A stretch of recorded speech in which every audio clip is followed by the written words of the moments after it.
Hi ನನ್ನ ಪ್ರೀತಿಯ ಕನ್ನಡಿಗರಿಗೆ ನಮಸ್ಕಾರ. Welcome back to Kusuma thoughts. ಇವತ್ತು ನಾವು ಹೆಂಡತಿ ಬಗ್ಗೆ ತಿಳ್ಕೊಳ್ಳೋಣ.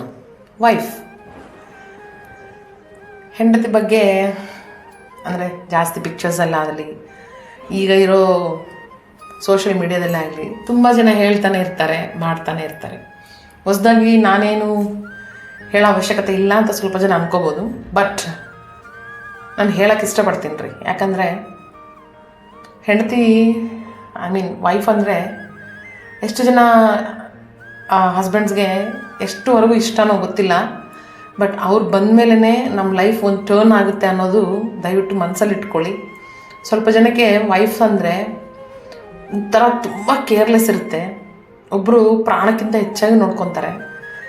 ಈ ಥರ ಇರೋವಾಗ ಒಂದೊಂದು ಸಲ ಅನಿಸುತ್ತೆ ಲವ್ ಮ್ಯಾರೇಜು ಬೆಟ್ರ್ ಏನೋ ಅಂತ. ಅದು ಅವ್ರ ಹತ್ರ ಪ್ರೀತಿ ಅನ್ನೋದು ಸ್ವಲ್ಪ ದಿನ ಆದರೂ ಇರುತ್ತಲ್ಲ ಮಧ್ಯದಲ್ಲಿ, ಆಮೇಲೆ ಹೋಗುತ್ತೆ ಆ ಥರ. ಬಟ್ ಈ ಅರೇಂಜ್ ಮ್ಯಾರೇಜಸಲ್ಲಿ ಮಾಡಿಕೊಂಡು ಅವ್ರಿಗೆ ಮತ್ತೆ ವರದಕ್ಷಿಣೆ ಬೇರೆ ಕೊಟ್ಟು ಎಲ್ಲ ಮಾಡಿ ರೆಸ್ಪೆಕ್ಟು ಸಿಗ್ತಾಯಿಲ್ಲ ಸ್ವಲ್ಪ ಜನ ಹೆಂಗಸರಿಗೆ. ಅಂದರೆ ಅದು ನಿಜಾನ ಸುಳ್ಳ ಅಂತ ಹೇಳಿದ್ರೆ ನಿಜಾನೇ.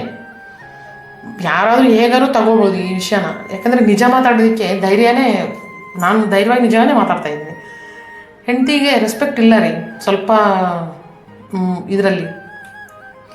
ನಿನಗೇನು ಗೊತ್ತಿಲ್ಲ, ಸುಮ್ಮನೆ ಇರು, ಮಾತಾಡಬೇಡ, ನನ್ನ ಇಷ್ಟ ಬಂದಿದ್ದು ನಾನು ಮಾಡ್ತೀನಿ. ಯಾಕಂದರೆ ದುಡಿಮೆ ನಂದು, ದುಡಿಮೆ ನಿಂದೇ ಆಗಿರಬೇಕು. ನಾನೊಬ್ಬನೇ ನನ್ನ ವಿಷಯನ ನಾನೇ ನೋಡ್ಕೋಬೇಕು, ನನ್ನ ನಿರ್ಣಯಗಳು ನಾನೇ ತಗೋಬೇಕು ಅನ್ನೋವಾಗ ನಿಮಗೆ ಹೆಂಡತಿ ಏನಕ್ಕೆ?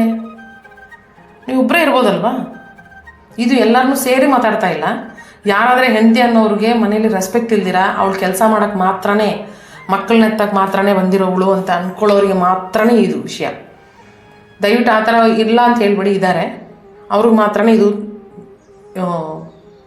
ಇದಾಗುತ್ತೆ ಈ ವಿಡಿಯೋ. ಅದಕ್ಕೆ ನನಗೆ ತುಂಬ ಬೇಜಾರಾಯಿತು. ನೀವು ಆ ಥರ ಇರುವಾಗ ಏನಕ್ಕೆ ಸಿಂಗಲ್ ಆಗಿರ್ಬೋದಲ್ವಾ?